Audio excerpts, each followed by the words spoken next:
문제는요, 믿는 사람들입니다. 예수님을 믿는다라는 거죠. 예수님이 하나님의 아들이심을 믿고, 예수님이 우리를 위해서 죽으심을 믿고, 예수님이 죽으시고 부활하심으로 말미암아 우리가 그걸 믿으면 구원을 받는다, 이 사실을 믿는 자들, 그래서 예수님을 나의 주님과 구주로 믿으며 살아가는 사람들이 그리스도인입니다. 그런데 이 믿음이라는 것은요, 가끔은, 아니 많은 경우에는 우리의 경험, 우리의 편견, 이런 것들로 인해서 많은 사람들이 동의하는 내용 때문에 그 믿음이 조금은 변질되기도 한다는 거죠. 이재철 목사님이라는 분이 계십니다. 옛날에 주님의 교회, 또한 100주년 기념교회에서 목회하셨던 분이신데, 이분에게는 자녀가 넷이 있었습니다. 아들 넷이었습니다. 그래서 식당이나 공공장소에 가게 되면 을에 많은 사람들의 이목이 집중된다고 합니다. 그래서 늘 사람들이 묻는 레파토리가 있는데, 모두 대개 아이들입니까? 라고 묻는다고 합니다. 그러면 네, 저희 아이들입니다 라고 대답을 하는 거죠. 그러면 매번 똑같이 나오는 반응들이 있다고 합니다. 네, 딸을 낳으시려다가 아들만 넷을 낳게 되셨군요 라고 물으신다는 거예요.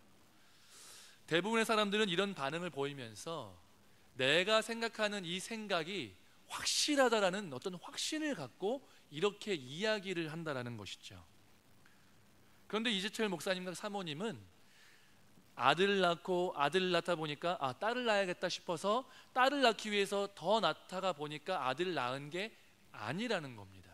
하나님이 주셔서 하나, 둘, 셋 낳다 보니까, 어쩌다 보니까 하나님의 뜻 가운데 아들만 넷을 낳게 된 것이죠. 근데 많은 경우에 동성으로만 이렇게 낳게 되면, 딸 낳다 보면 아들을 하나 낳기 위해서 딸 아들, 아니면 아들을 낳다 보면 아들 이러다 보면 딸을 하나 더 낳기 위해서 넷째를 낳고, 이런 경우가 사실은 많다는 거죠. 그러다 보니까 그런 경우도 많고, 그런 경우를 이야기를 듣다 보니까 이 집은 아들만 넷을 원한 것은 아닐 거야. 딸을 낳으려고 하다 보니까 딸이 안 나오고 계속 아들을 낳아서 아들만 넷을 낳게 된 걸 거야 라는 그러한 어떤 경험적인 편견과 선입견으로 이 목사님 가정을 바라보게 된다는 거죠. 이렇듯 경험이나 편견이 어떤 때에는 통계적으로 맞을 때도 있지만 믿음의 근거나 대상이 되기는 어렵다. 왜냐? 오류가 있을 수 있고 아닌 경우가 존재하기 때문에 그렇습니다. 우리의 믿음은요, 이렇게 편견과 경험에 의해서 제약을 받게 되는데요, 그래서 때로는 잘못된 믿음으로 믿기도 하고, 때로는 믿음의 방향은 괜찮은데 경험한 것 이상으로는 더 믿지 않으려고 하는 어떤 믿음의 부족한 믿음이 생기기도 한다는 것이죠.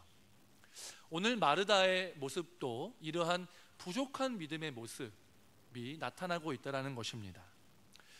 마르다와 마리아는요, 지금 오빠인 나사로를 위해서 예수님께 사람을 보냈지만 예수님이 늦게 오시는 바람에 나사로가 죽어서 장례를 치르고 있습니다. 마르다는 예수님을 이해했습니다. 왜냐하면 예수님이 지금 생명의 위협을 받고 있었거든요. 많은 유대인들이 예수님을 죽이려고 막 생각하고 있었습니다. 그리고 기회만 노리고 있었던 거죠. 그래서 예수님이 바로 오시지는 못했지만 예수님이 위협을 당하고 있으니까 그래서 바로 오시지 못하겠거니 그랬던 거겠지라는 마음을 갖고 있었지만, 그럼에도 불구하고요, 여러분, 사람이 죽는 일이 되게 가벼운 일은 아니잖아요. 너무 속상하고 슬프고 아픈 일이란 말이에요. 그러다 보니까 예수님이 제때 오시고 기도 응답해 주셔서 이렇게 낫게 해주시지 않고 결국 죽게 되는 일이요, 너무 상처가 되고 아쉽고 또 원망이 되기도 하다라는 겁니다. 오늘 읽은 말씀 21절에 이렇게 기록되어 있는데요, 마르다가 예수께 여짜오되 주께서 여기 계셨더라면 내 오라버니가 죽지 아니하였겠나이다.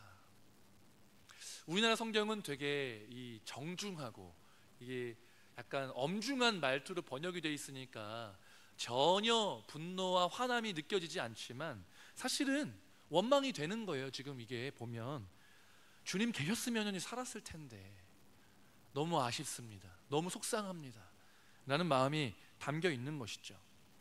그런 마음이 있음에도 불구하고 마르다는 믿음의 사람이었습니다. 그래서 믿음으로 이렇게 고백합니다. 22절에요.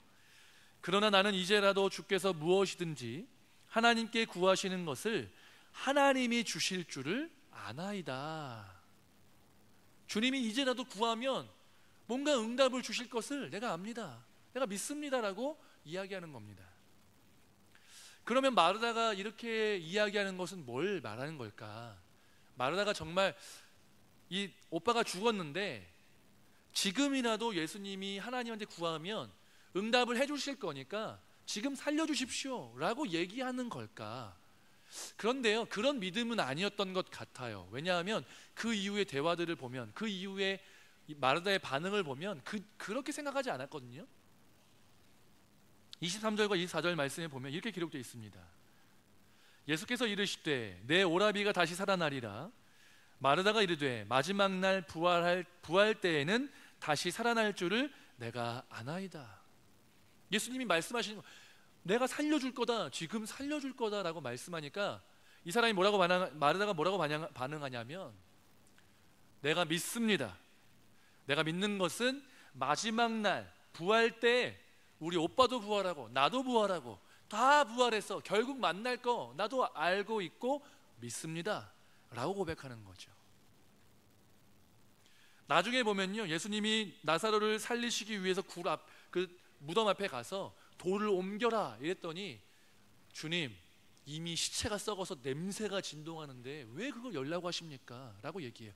이 마르다의 반응은요, 철저하게 오빠가 살아날 것을 전혀 1%도 생각하지 않고 있습니다. 그렇다는 얘기는 마르다의 믿음은 부활할 때 부활할 것입니다 라고 이 건강하고 건전한 믿음을 갖고 있지만, 지금 당장 예수님이 기적을 베풀어서 죽었는데 살아나게 하실 것까지는 전혀 예상을 하지 못하고 있었다라는 것입니다. 예수님을 인정하지만, 믿고 있지만 자신의 경험 또한 우리의 상식의 선에서 봤을 때 한계가 있는 그런 믿음이 마르다의 믿음이었다라는 거죠. 사실요, 우리도 비슷하다는 거에 마르다랑 비슷하죠. 만약에 제가 장례식장 가서 위로 예배를 드리는데, 성도님 이 고인이 다시 살아날 겁니다 라고 얘기하면 어떻게 받아들이실까요? 대부분의 경우에는 네, 우리 돌아가신 누구께서 나중에 부활할 때 저도 부활하고 우리 이 고인도 부활하고 다 부활할 것을 내가 믿습니다 라고 반응하는 것이 일반이라는 거죠. 얼마나 좋은 믿음입니까? 부활의 날에 믿는 사람들이 다 부활해서 천국을 경험할 것을 믿는 그 믿음이 너무 귀한 거죠. 근데 당장 지금 일으켜 세운다고는 생각하지 못합니다. 뭐 제가 예수님이 아니어서도 있지만, 예수님이 말씀하셔도 우리가 당장 지금 살릴 거라고 생각하기는 쉽지가 않다, 어렵다라는 거죠. 마르다는 건실한 믿음을 가지고 있었지만 그럼에도 불구하고 예수님께서 지금 나사로를 살리실 것까지는 믿지 못했다, 생각하지 못했다라는 것입니다. 그렇기 때문에 나는 이제라도 주께서 무엇이든지 하나님께 구하는 것을 하나님이 주실 줄을 아나이다 라고 믿음으로 고백한 것은요, 다시 살려주십시오가 아니라요, 이미 예수님이 늦으셔서 죽었지만 어차피 나중에 부활할 거고 난 그 믿음이 있고 우리 오빠도 그 믿음 가운데 죽었고, 그럼 지금 우리에게 필요한 것은 주님 위로만 필요합니다. 위로와 평강을 우리에게 주십시오 라고 믿음으로 고백하고 있다라는 것으로 이해할 수 있는 것입니다.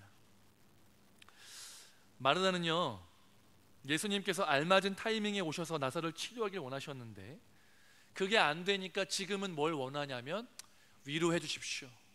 어차피 나중에 부활할 거 알고 있습니다. 그래서 큰 절망에 빠지진 않는데 그래도 너무 마음이 아프고 속상합니다. 제 마음을 위로해 주시고 주님의 평강으로 덮어 주십시오 라고 바란 거죠.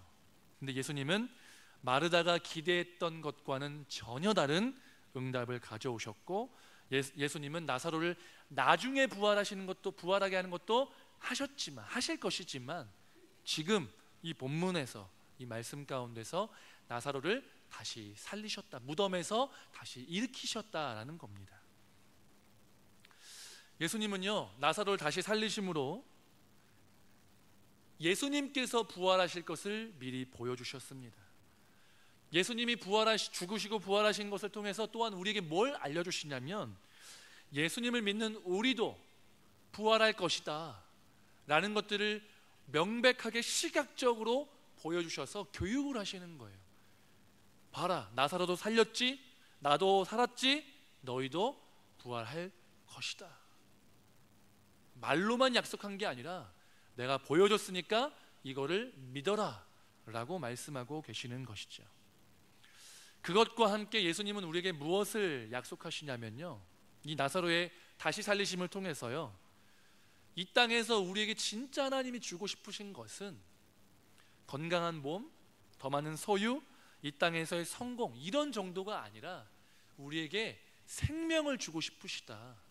그것도 줄 건데, 다른 것도 부수적으로 줄 건데, 가장 단 한 가지만 내가 준다면 이 본질적인 생명 그리고 부활, 이거를 너희에게 주러 왔다. 이게 핵심이다 라고 말씀하고 계시는 것입니다.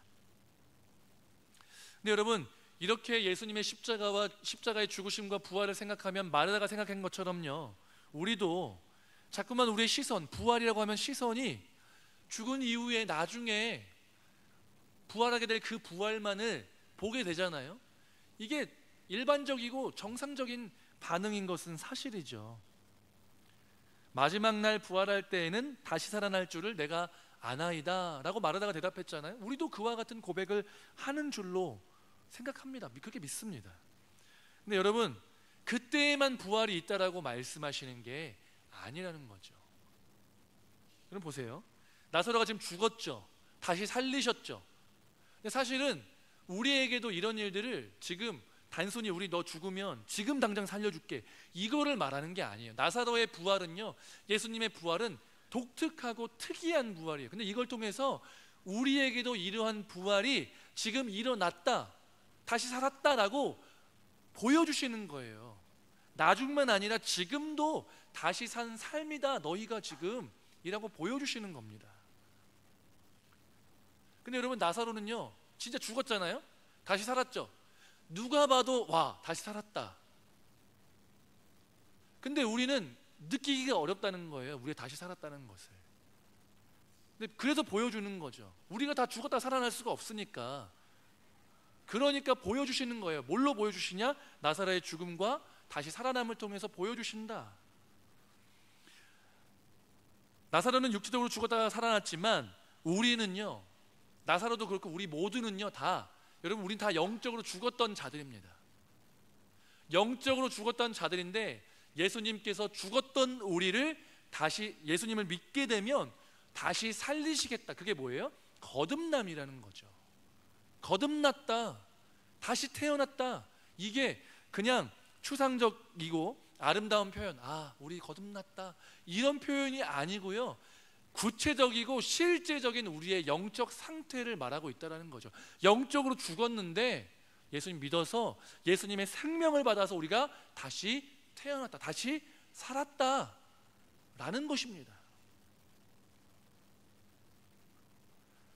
나사로의 다시 살리심을 통하여서 예수님께서 우리에게 우리의 삶이, 지금 살아가는 삶이 앞으로 나중에 부활하는 그 몸, 부활하는 삶 뿐만 아니라 지금부터의 삶이 부활한 삶이다, 다시 살아가는 삶이다. 나는 부활이요 생명이니 나를 믿는 자는 죽어도 살겠고 무릇 살아서 나를 믿는 자는 영원히 죽지 아니하리니 이것을 네가 믿느냐? 너희가 지금 부활하여서 다시 살아난 인생을 살고 있다라고 우리에게 말씀하고 계십니다. 이전의 지금과 우리의 모습과요, 지금의 내 모습은요 완전히 다르다는 거죠. 근데 문제는 뭐냐? 완전히 다른데 문제가 딱 있어요. 두 가지가 있는데, 첫 번째, 내가 보기에 나의 삶에 변한 것이 없어 보입니다. 나사로는 진짜 죽었잖아요. 살아났잖아요. 명확하게 보이잖아요. 근데 우리는 몸이 안 죽으니까 죽은 거를 몰라요. 인지하지 못합니다. 근데 우리 영적으로 죽었었는데 다시 살리셨다라는 거예요. 그러니까 우리는 속기 쉬운 거죠. 또 하나 뭐냐? 사단이 우리를 자꾸만 속인다는 겁니다. 뭐라고 속이냐면 네가 변한 게 뭐가 있냐, 예수님 믿기 전이랑 믿은 후랑 뭐가 다르냐 라고 우리를 자꾸만 속이고 우리를 살살살 긁어서 우리가 정말 거듭난 존재임에도 불구하고 아직 우리 안에 이 연약한 것들이 남아있잖아요. 죄도 짓고 악한 생각도 하고 이러니까 거봐, 네가 뭐가 달라졌는데, 네가 뭐가 의인인데 너 죄인이잖아, 너 구원 못 받았어, 거듭난 거 아니야 라고 속삭이고 거짓말한다는 거죠. 근데 하나님은 예수님을 믿어서 구원받고 거듭난 인생은 완전히 다른 삶이 되었다라고 선언하고 계세요. 고린도후서 5장 17절 말씀을 함께 읽어보겠습니다. 그런즉 누구든지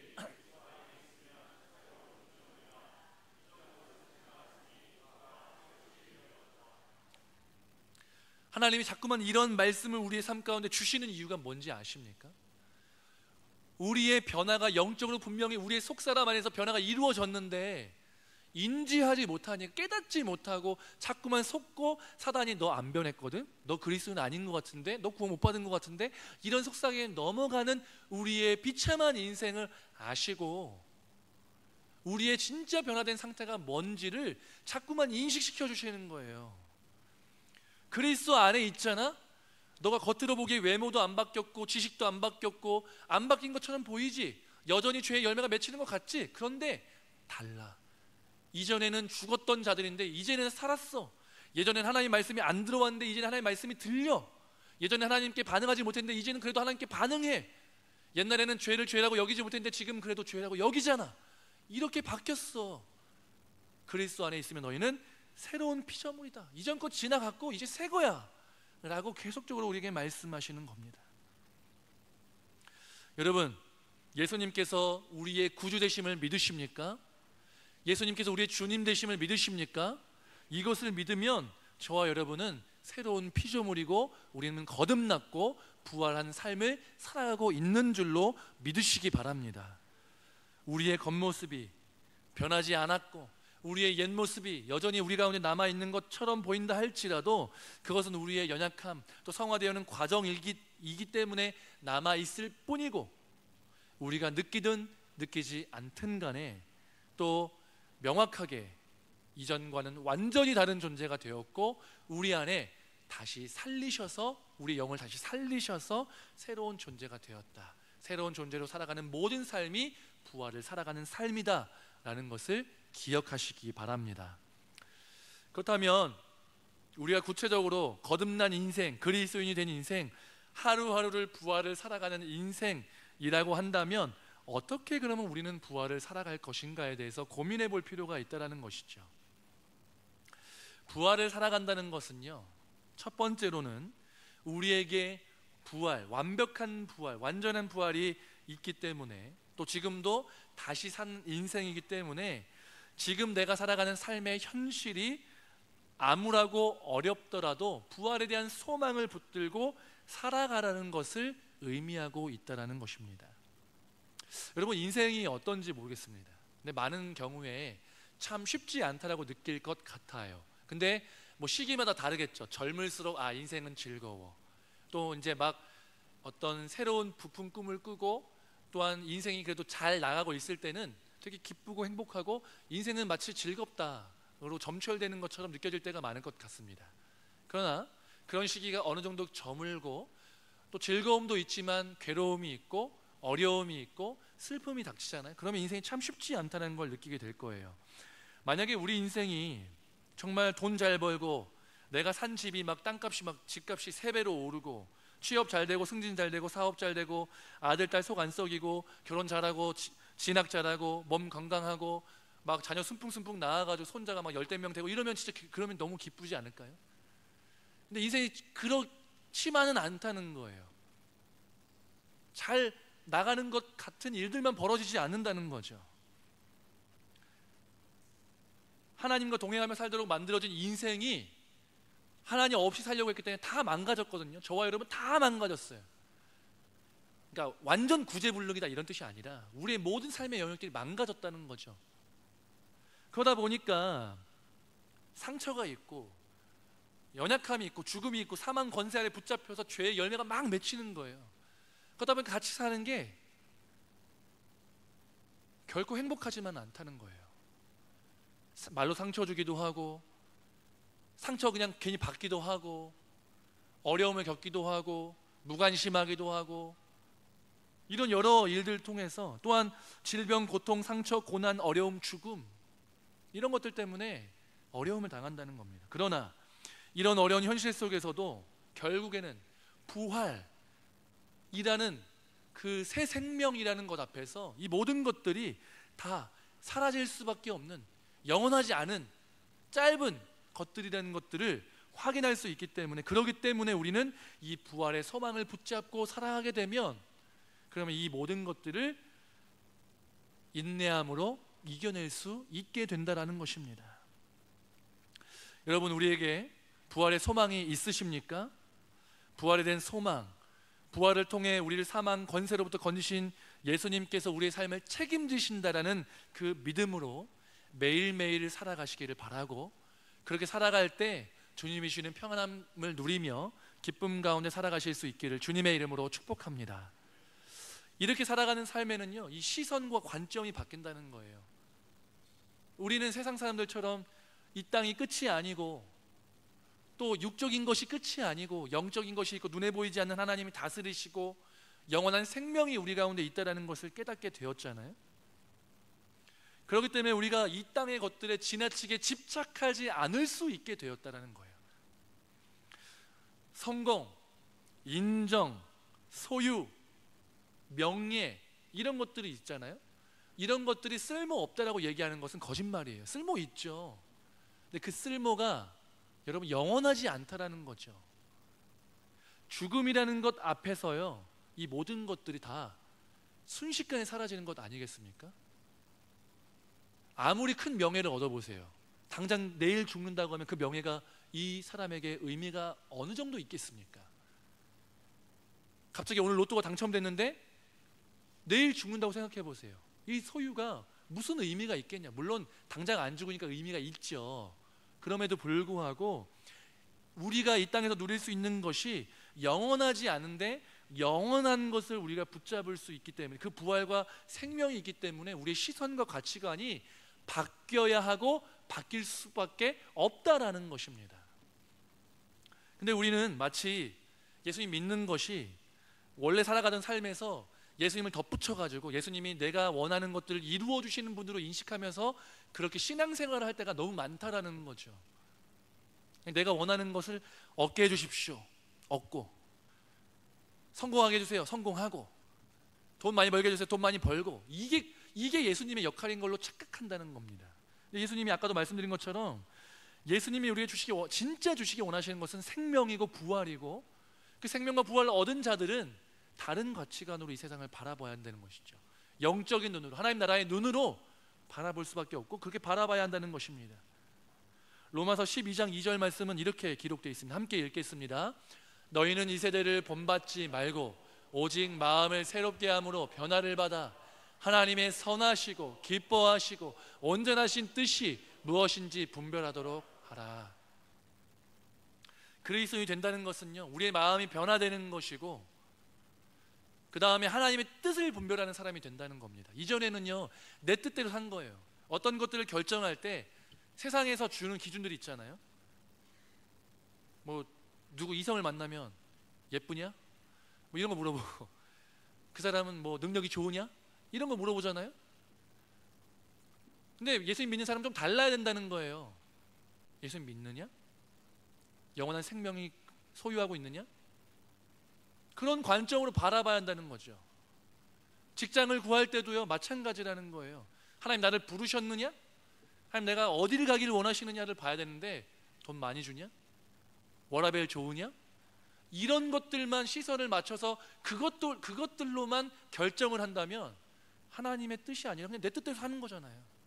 근데 하나님의 뜻을 묻고 하나님의 뜻을 분별해서 하나님의 뜻이 내 삶 가운데서 이루어지는, 나를 향한 하나님의 계획과 뜻이 이루어짐으로 인해서 내 삶을 통하여 하나님이 영광 받으실 뿐만 아니라 선하시고 기뻐하시는 뜻이기 때문에 그렇게 하나님 뜻이 내 삶 가운데 이루어지면 내가 그 안에서 참된 기쁨과 행복을 누리며 살 수 있는 그 하나님의 뜻이 내 삶 가운데 이루어지고 있느냐, 거기에 우리의 시선과 초점이 맞춰지는 삶이 될 때에 그것이야말로 부활을 살아가는 삶이다라는 것입니다. 예수님을 믿는다는 것, 부활을 살아간다는 것은 내가 원래 살던 삶에서 예수님을 덧붙이는 게 아니라, 예수님 그냥 조력자로 도움을 받는 게 아니라, 내 삶의 소원을 들어주시는 게 아니라 주님의 뜻이 내 뜻이 되고 하나님의 나라 가운데, 하나님의 통치 가운데 거하는 것, 사소한 문제부터 중대한 문제까지 그 주권을 하나님께 내어드리는 것, 또 하나님이 그렇게 내 삶을 인도하실 때 순종하며 나아갔을 때 하나님이 진짜 나를 선한 길로 인도하시는구나라는 것들을 막 경험하면서 하나님을 즐거워하고 하나님 최고입니다 라고 고백할 수 있는 것, 그것이야말로 거듭난 인생, 부활을 살아가는 삶이다라는 것입니다. 근데 이러한 것들이 부활을 살아가는 삶인데요, 우리가 놓치지 말아야 될 건 뭐냐면, 우리는 자꾸만 뭘 해야 되느냐에 초점을 많이 맞출 때가 있어요. 그래서 내가 예수님을 위해서 뭔가를 해야 되느냐, 너무 좋죠, 좋은 마음이에요. 근데 그것보다 더 우선돼야 되는 건 뭐냐면, 우리에게 부활을 주시고 우리에게 생명을 주셔서 하나님의 뜻에 순종하는 자녀가 되게 만드시기 위해서 예수님이 나에게 뭘 하셨느냐, 이게 훨씬 중요하다는 겁니다. 이걸 까먹을 때가 너무 많다는 거예요. 여러분, 하나님은요, 우리에게 이 비참한 인생이잖아요, 죽음 때문에 벌벌 떨고 인생의 수많은 고통 앞에서 절절 맬 수밖에 없는 이 인생, 그거를 이겨내고자 싶어서 돈 많이 벌고 소유 많이 있으면 그게 해결되겠지 싶어서 여러 가지로 발버둥 치는 것 아니겠습니까? 이러한 인생에게 기쁨과 생명과 소망을, 부활을 주시기 위해서 엄청난 대가를 치르셨다는 거예요. 하나님께서, 하나님이 어떤 대가를 치르셨냐면 아들로 하여금 인간이 되게 하셨습니다. 아기로 태어나셨고 마리아의 도움 없이는 먹고 자고 싸고 아무것도 못하게끔 그런 연약한 존재를 만드셨어요. 인간의 삶을 살고 인간이 겪는 고뇌, 비참, 어려움을 겪게 하셨고, 우리 죄를 대신해서 고난받고 수치당하고 조롱당하고 놀림당하고 십자가에 못 박혀 죽으시고 피를 다 쏟으시고 육체를 다 찢으셨습니다. 사랑하는 하나님 아버지랑 한 번도 떨어진 적이 없는 그 아들 예수 그리스도께서 하나님으로부터 버림받는 고통, 가장 사랑하는 사람으로부터 버림받는 고통을 당하는, 하나님은 그 사랑하는 아들을 버릴 수밖에 없는 그 고통을 감수하시면서까지 우리에게 그 일들을 통하여서 우리에게 생명을 주시고 부활을 주셨다라는 것입니다. 우리가 예수님을 믿어서 얻게 되는 구원은 이 정도의 가치의 것이다. 나를 위해서, 우리에게 생명과 부활을 주시기 위해서 예수님은 이러한 일들을 우리에게 행하셨다. 단순히 행위만 주신 것이 아니라 이 행위 안에 담겨있는 우리를 향한 마음은 아들을 찢으시기까지, 아들을 죽게 하시기까지 우리를 그만큼 사랑하시는 그 사랑 때문에 우리에게 이러한 놀라운 일들을 행하셨는데, 그 사랑 때문에 우리가 이 자리에 있는데 우리가 여전히 완악하고 하나님을 배신하는 자들로 살아야 하느냐, 아니면 달라져야 하느냐라는 기로 앞에 놓이게 된다라는 것입니다. 여러분, 이 땅에서요, 지금 제가 말씀드린 것 같이 나를 사랑해서 이러한 일들을 행한 것처럼 이 정도의 희생으로 나를 사랑하신 분이 나를 위해서 얼마나 있습니까? 있습니까? 나의 배우자가 나를 이 정도로 사랑했습니까? 나의 부모가 이렇게까지 나를 사랑했습니까? 부모는 어느 정도 가능성이 있겠죠. 그러나 부모의 사랑도 이 사랑은 비교할 수 없습니다. 수치와 조롱을 감수하셨고 죽음을 감수하셨고 우리를 너무 사랑하셔서 창조 전부터 지금까지 앞으로 영원히 모든 시선이 우리한테만, 우리도 정말 사랑하는 자녀들이 있지만 그 자녀들에게 24시간 365일 계속 관심을 갖고 있습니까? 그렇지 않잖아요. 근데 하나님은 24시간 365일 영원전부터 영원까지 우리에게만 시선을 두고 계속 사랑하시고 사랑한다 말씀하시고 사랑을 베푸시고 응답하시고 우리에게 놀라운 일들을 지금도 일으키고 계시다라는 것입니다. 이 거룩하신 하나님의 놀라운 사랑과 그 사역을 마음에 새기시고 날마다 주님과 동행하며 살아가시기 위해 힘쓰시고 몸부림치시는, 그래서 우리의 삶 가운데 예수 그리스도의 부활이 나타나고 부활을 살아가는 그러한 저와 여러분 되시기를 주님의 이름으로 축복합니다. 다 같이 일어나셔서 찬양하고 기도하겠습니다.